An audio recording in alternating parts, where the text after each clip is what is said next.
Bonjour, je m'appelle Cindy Louengue, j'ai 31 ans, j'habite à Paris et je suis développeuse back-end en reconversion. L'année dernière, j'ai présenté un talk pendant le forum PHP.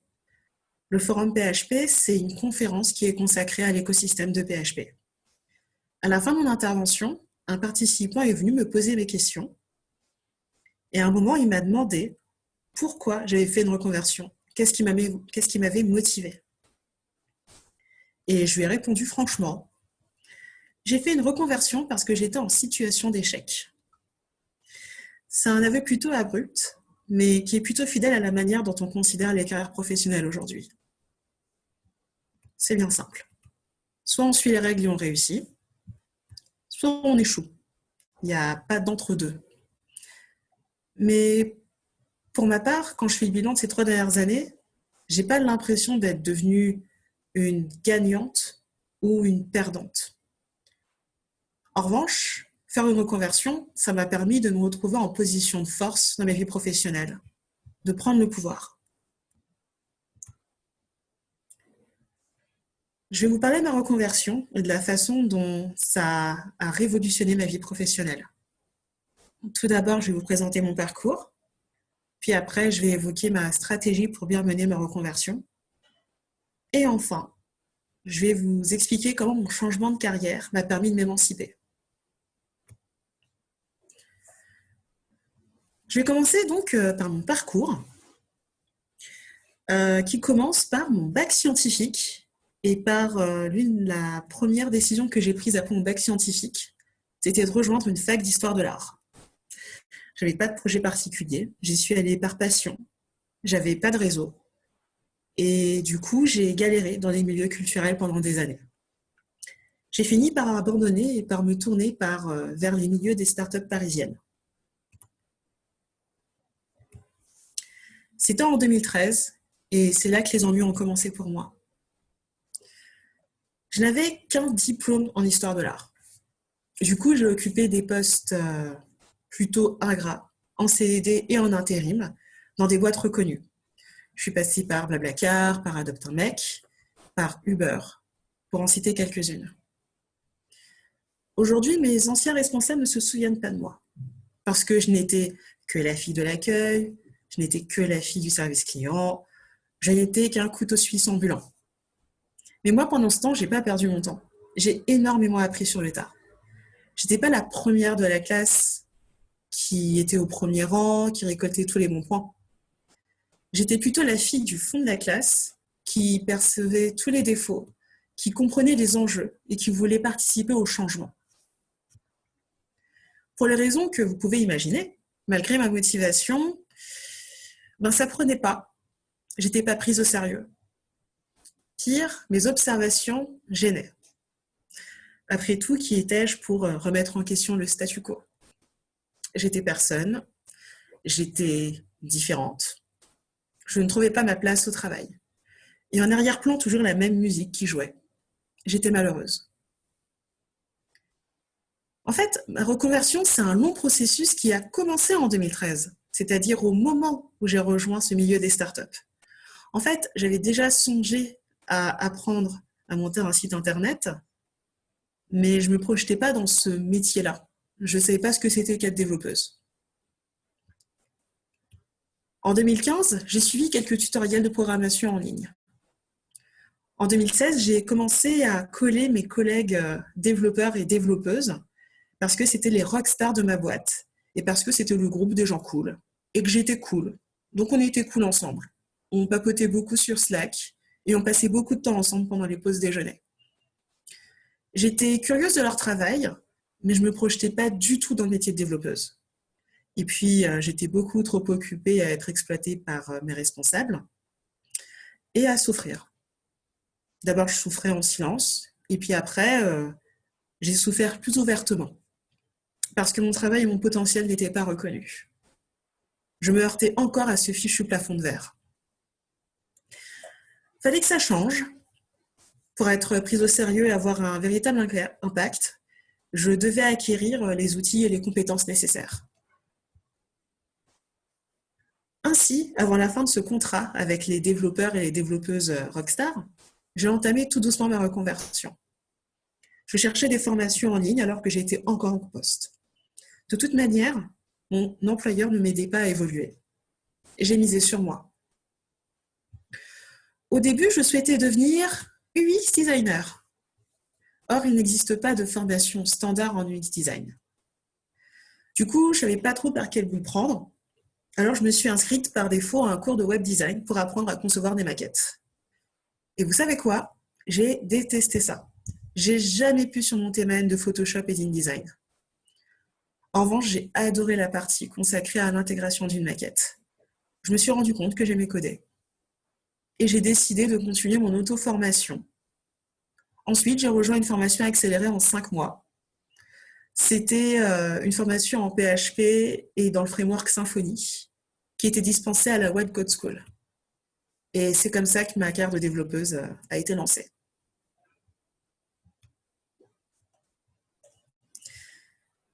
Il n'y a pas de recette miracle pour naviguer dans un nouveau métier, avec des règles et une culture propre. C'est particulièrement vrai pour le métier de développeuse. En tâtonnant, j'ai trouvé un équilibre qui me convient et qui m'aide à évoluer. J'ai défini une stratégie qui m'a aidé à aller de l'avant dans ma reconversion. Tout d'abord, j'ai un support système solide en dehors de mon entourage familial et amical.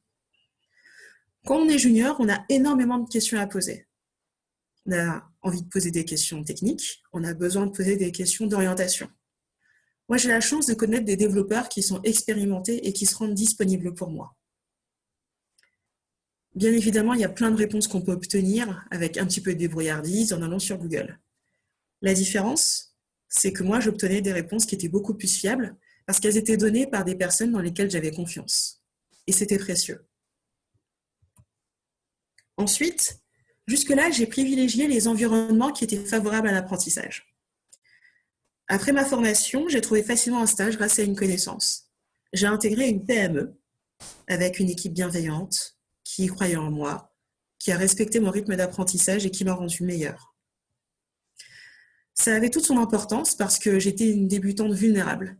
J'étais une jeune femme en reconversion qui remettait en question toute sa vie.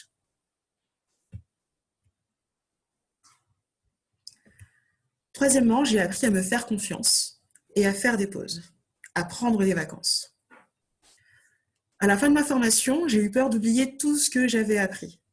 J'étais terrorisée à l'idée d'arrêter de travailler ne serait-ce un week-end. Je travaillais énormément et c'était contre-productif parce que mon cerveau ne pouvait pas absorber autant d'informations. Mais cette démarche, elle a changé l'année dernière quand je suis partie en vacances avec ma famille. Je suis partie 6 semaines et quand je suis revenue, bien évidemment, j'étais un petit peu rouillée, mais je n'avais pas tout perdu. J'ai repris la main assez rapidement. Comme quoi, mes craintes étaient irrationnelles. En avançant dans ma reconversion, je suis progressivement devenue plus patiente et plus bienveillante envers moi-même. J'ai commencé très petit et très très bas. Donc, j'ai mis les chances de mon côté et je me suis préservée. Enfin, je vais vous parler de la manière dont ma reconversion m'a permis de m'émanciper. Comme j'ai précisé en introduction, mon rapport au travail a changé sans faire de moi une winneuse de la Startup Nation. Je rencontre encore des murs. Il m'arrive encore d'être sous-estimée. Il m'arrive d'être ouvertement prise pour une idiote. Il m'arrive d'être la cible de réactions misogynes au travail. En fait, si on y réfléchit, mis à part ma ponctualité, mon regard informé sur le travail d'équipe et mes capacités d'absorption, je ne suis pas devenue le parfait soldat que nos milieux de start-upers exploitent. Le fait que je place mes besoins personnels au-dessus des besoins de mes employeurs est toujours perçu comme un manque de respect, un affront. Le fait que je ne sois pas impressionnée par les idées médiocres de mes collaborateurs aussi. Mais qui suis-je pour interroger le statu quo? Je ne suis qu'une développeuse. Tout ça pour vous dire que devenir développeuse, ça n'a pas réglé tous mes problèmes. Néanmoins, ça m'a donné les moyens de ne plus subir les situations difficiles et de m'émanciper. Ça, c'est ma nouvelle citation. Je vais vous parler de mon rapport à l'empowerment. Aujourd'hui, je ne vais plus au travail pour les mêmes raisons. Je ne sacrifie plus mes ressources pour des opportunités professionnelles qui ne m'aident pas à aller de l'avant. Je suis plus exigeante, malgré mon faible niveau, parce qu'en tant que développeuse, je suis moins exposée à la précarité. Et de la même manière, je ne m'efforce plus de convaincre les employeurs qui ne croient pas en moi, même si c'est pénible. Aujourd'hui, je suis enfin payée à manipuler des outils d'avenir qui pendant trop longtemps ont été accaparés par une population masculine homogène. Je suis plus relaxe et ça m'aide à me concentrer sur mes progrès. C'est un luxe. Aujourd'hui, je ne perds pas mon temps. Comme je l'ai expliqué, j'ai perdu beaucoup de temps à patienter, à attendre que mes responsables reconnaissent ma valeur. En choisissant de devenir développeuse, j'ai inversé les rapports. D'une part, je fais un métier qui me rend désirable aux yeux des entreprises. D'autre part, mon apprentissage requiert toute mon attention. J'ai un exemple concret. Je vais vous raconter la fois où j'ai quitté une entreprise parce que je n'y progressais pas.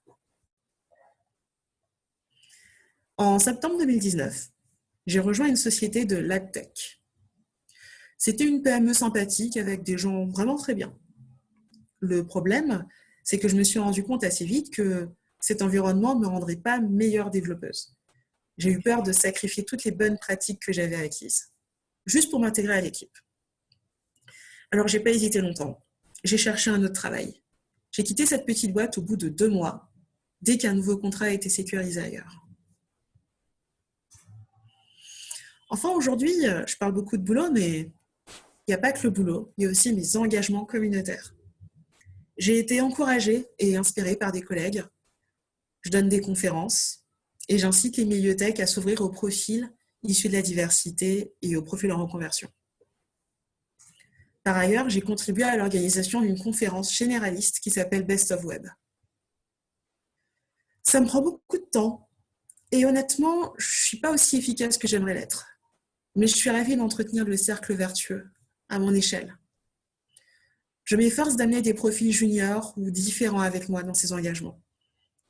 Je vais à leur rencontre et je raconte mon histoire pour leur dire qu'ils peuvent aussi prendre le pouvoir.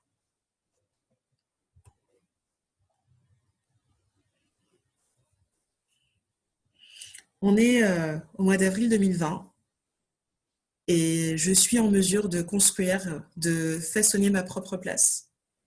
Malgré les difficultés qui subsistent, j'ai le sentiment d'avoir trouvé ma voie. Je peux m'épanouir dans un rôle qui est valorisé et qui me permet de dessiner le parcours qui me correspond. Merci beaucoup de m'avoir écouté. Prenez soin de vous.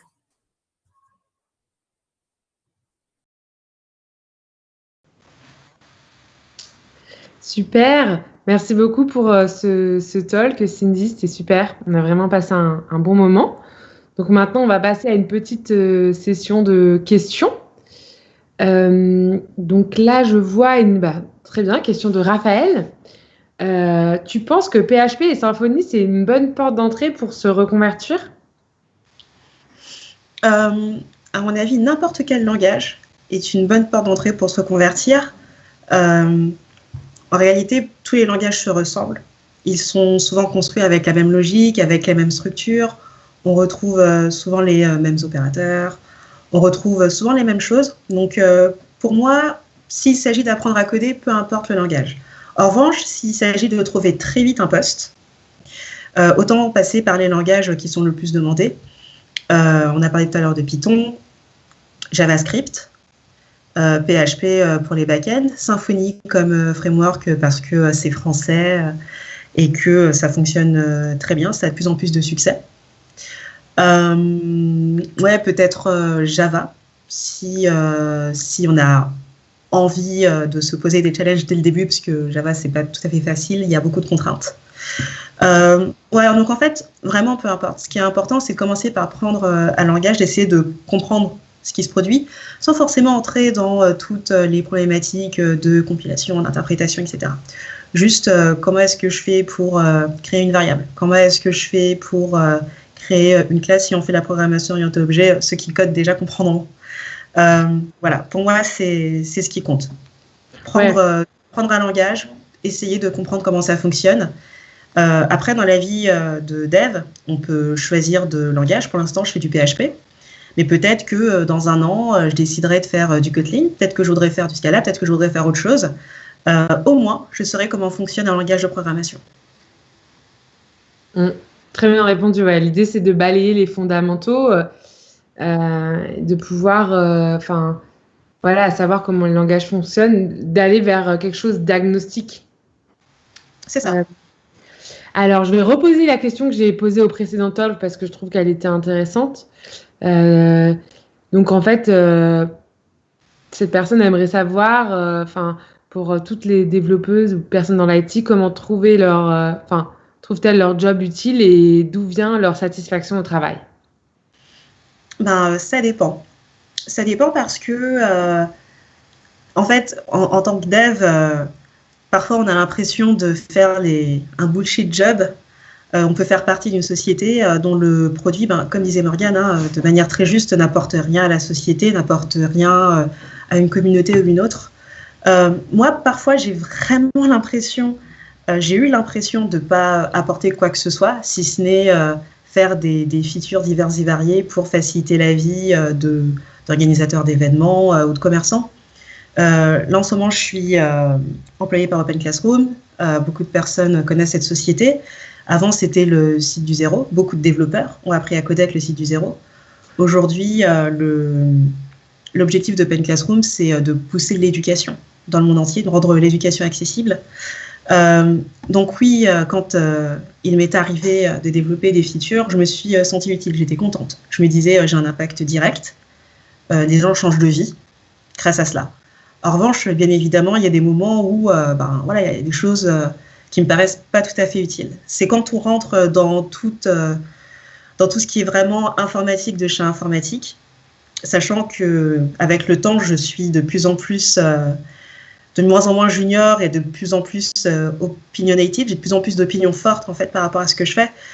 Forcément, il y a des moments où je me dis non mais je ne sers à rien, ce que j'ai fait aujourd'hui ne sert à rien, ce que j'ai fait ces 3 dernières semaines ne sert à rien, ça dans 2 mois je vais le balancer, je vais perdre du temps, etc. Donc ça dépend des contextes, ça dépend des cultures de dev, ça dépend du produit sur lequel on travaille.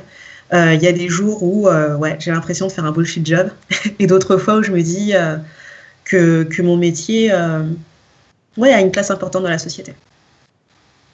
Merci beaucoup pour ta réponse. Donc une autre question qui je trouve très intéressante. Tu respires l'empowerment, et ça c'est génial. Et comment tu fais pour avoir autant confiance en toi? Plusieurs choses. Premièrement, le fait d'avoir essayé plein de choses dans ma vie. C'est très propre à moi en fait. J'ai fait plein de choses différentes, j'ai vécu plein de choses différentes. J'ai eu un parcours de vie qui est quand même assez décousu. Et en fait, ce qui est très difficile, c'est le moment où, en contexte social ou en famille, on me demande alors dis-moi, pourquoi est-ce que tu as fait telle chose? Qu'est-ce que tu fais en ce moment? Qu'est-ce que tu as fait, etc. Et en fait, on est en 2020 et beaucoup de personnes ont besoin qu'on se justifie en fait. Qu'on dise j'ai fait une fac d'histoire de l'art, mais j'ai bougé. Même ça, par exemple, c'est un peu absurde. N'importe qui pourrait dire j'ai fait une fac d'histoire de l'art. Bon, il n'y a pas énormément d'opportunités, c'est normal que j'ai bougé. Cela dit, on est vraiment dans une société qui est vachement rigide par rapport à ça.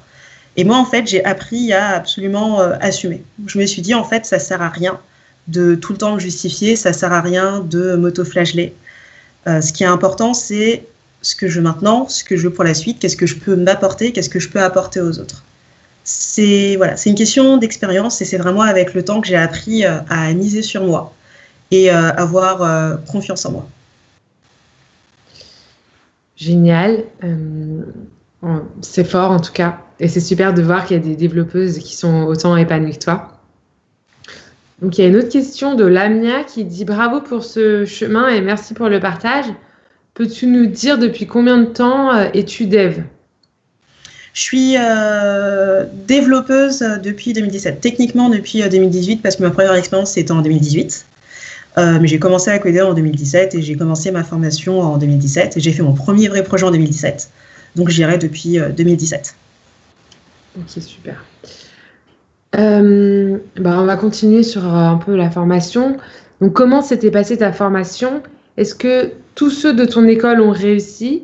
Continué? Quel poste occupes-tu aujourd'hui? La formation que j'ai faite, c'était donc la formation accélérée de 5 mois en PHP Symfony à la White Code School, celle de Paris.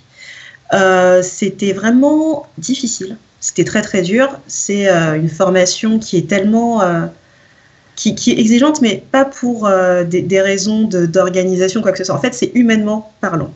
C'est-à-dire qu'on commence une semaine sur de l'intégration. Et puis la semaine d'après, on apprend la programmation en PHP. Et puis la semaine d'après, on apprend des concepts de programmation, etc., etc. Et en fait, quand on commence ce genre de formation en tant qu'adulte, on se dit oulala, j'ai la pression, il faut vraiment que je réussisse, il faut vraiment que je m'accroche, il faut que je réussisse tous mes exercices, etc. Et en fait, on n'est plus à l'école primaire. On n'est plus à l'école primaire, il n'y a pas de bons points, il n'y a pas de mots dans le carnet si on n'a pas fait ses devoirs. Finalement, ça devient quelque chose de très personnel. Et puis, ce n'est qu'un accélérateur. Donc, ce qui était dur pour moi dès le départ, c'était d'abandonner mon costume de première de la classe. C'était d'accepter d'être nulle, en fait. Je me suis dit, tant pis, je suis pourrie. Et dès le moment où je me suis dit, tant pis, je suis pourrie, et où j'ai arrêté de me mettre la pression, je l'ai mieux vécu. J'ai mieux vécu le fait de ne pas avoir le temps de repasser mes fringues. J'ai mieux vécu le fait de foirer des exercices. J'ai de mieux en mieux vécu ça. Ce qui m'a aidé, c'est bien évidemment, comme j'ai dit dans mon talk, le fait de connaître des développeurs expérimentés qui m'ont aidé. Le fait d'être soutenue par ma famille aussi, qui ne comprenait rien à ce que je faisais, mais qui me soutenait quand même.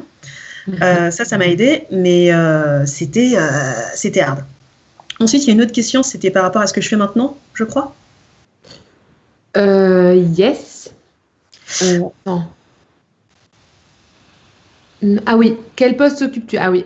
Et tous ceux de ton école ont réussi? S'ils réussissent ou pas? Ah oui, alors la réponse c'est non. Et en fait, c'est pour plein de raisons différentes.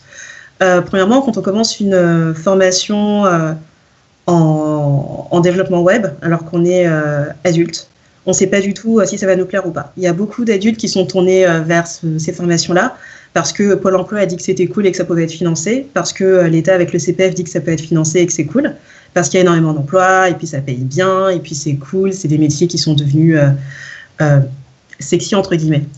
Donc en fait, il y a des gens qui ont commencé à faire ces formations-là parce que, pour plein de raisons différentes, ils s'ennuyaient, ils avaient envie de sortir, ils avaient envie de changer de vie aussi, ils se sont dit qu'ils pouvaient être bons développeurs, plein de raisons différentes, et finalement les trajectoires sont différentes. Donc il y a des personnes qui ont commencé, qui ont fini la formation, et puis après qui se sont rendus compte que le développement web, c'était pas leur truc. Soit ces personnes sont en difficulté, soit ces personnes ont des facilités, mais en fait préfèrent faire du design ou autre chose. Enfin, j'en connais une qui a décidé de retourner à la fac pour faire, je crois qu'elle fait de l'aménagement de l'espace ou de l'architecture, quelque chose comme ça. Et elle avait des facilités, mais finalement, c'était pas ce qu'elle préférait. Donc tout le monde n'a pas réussi, mais c'est pour plein de raisons différentes. On peut se découvrir des passions complètement opposées au dev en faisant du dev. Ouais. Et du coup, pour la dernière question, qu'est-ce que je fais maintenant? J'occupe un poste de développeuse back-end. Je suis Open Classroom depuis le mois de novembre.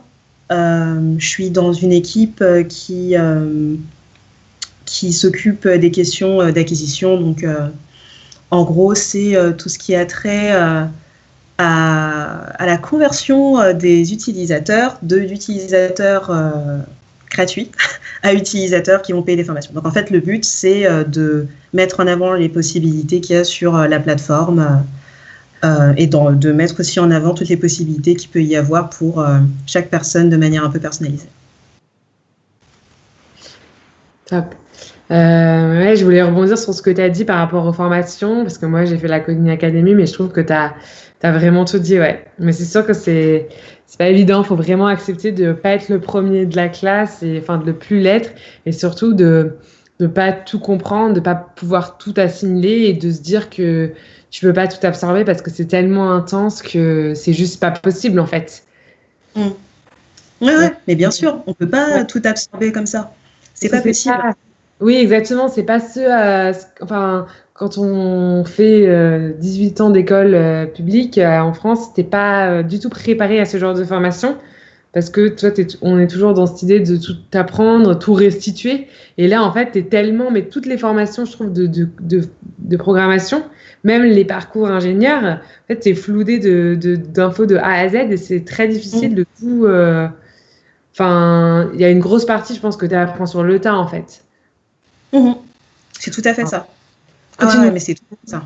Est-ce qu'il y a un langage en particulier qui t'intéresse pour le futur? Pas vraiment, à vrai dire. En fait, j'ai l'impression enfin, même si ça fait depuis quelques temps que je fais du PHP, j'ai l'impression d'avoir encore des choses à découvrir et surtout, j'aimerais bien me concentrer sur d'autres choses, sur tout ce qui est paradigme de programmation, on va dire toutes les manières d'approcher la syntaxe de la programmation, en gros. C'est surtout à ça que je m'intéresse de plus en plus. Ça m'aide à comprendre tout un tas de choses. Donc, pour un autre langage, pour l'instant, je ne vois pas. J'ai envie d'être meilleure en PHP, pour le moment. Et puis, on verra pour la suite.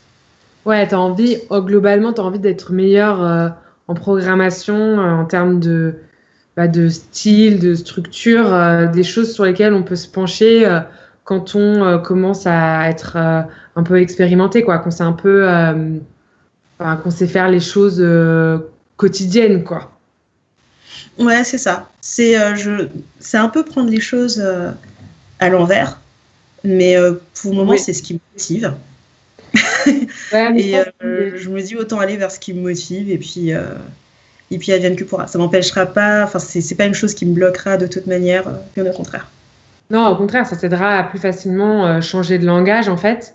Mais c'est vrai qu'à un moment donné, ces problématiques-là en entreprise, tout ce qui est optimisation, code de style, le fait de pouvoir maintenir du code, c'est des choses qui sont importantes. Utiliser les bons patterns, peut-être même plus importantes que être expert en PHP. Enfin, je sais pas si... Ouais, mais ça dépend. Je pense que ça dépend du type de culture qu'il peut y avoir dans une équipe. Ouais, c'est vrai qu'il y a des équipes qui sont vachement, où ils ont vraiment envie qu'on soit des pisseurs de code professionnels, où ça va super vite, il faut livrer tout le temps.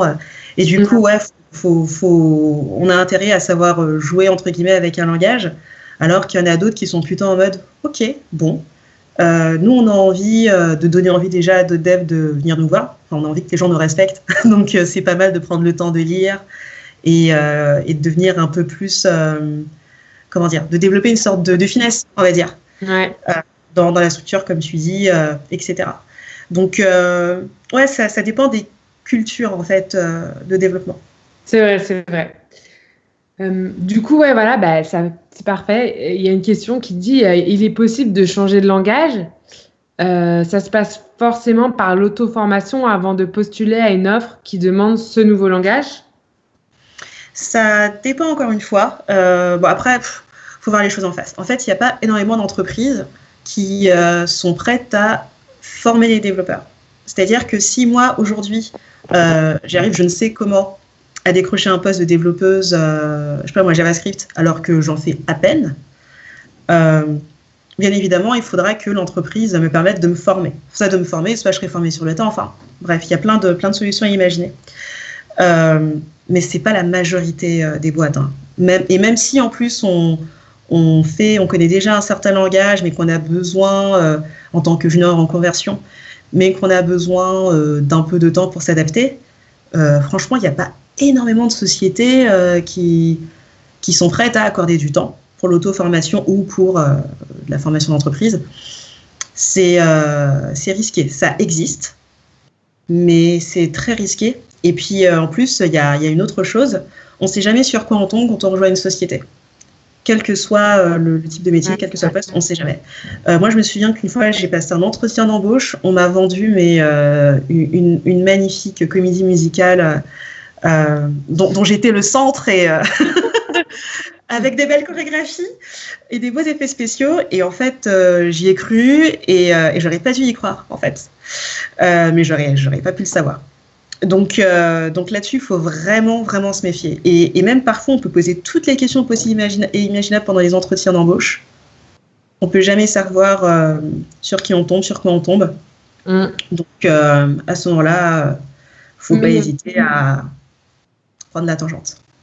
Ouais, mais ce qui peut être bien, ce que moi j'ai vu dans certaines offres, c'est que certaines boîtes vont, préciser quand il n'est pas nécessaire d'avoir eu de l'expérience et qu'elles laissent le temps aussi de monter en compétence sur le langage. Et puis, on peut parfois aussi s'entraîner le soir avant de passer les entretiens. Mais avec l'expérience, c'est de plus en plus simple de changer de langage. Et des fois, on est sur des codebases où il y a plusieurs langages avec plusieurs microservices. Tout à fait. Tout à fait. Du coup, merci beaucoup on va devoir passer au talk de Valérie, mais merci beaucoup pour ton temps, merci pour tes réponses et merci pour ton talk. Tout ça, c'est super inspirant.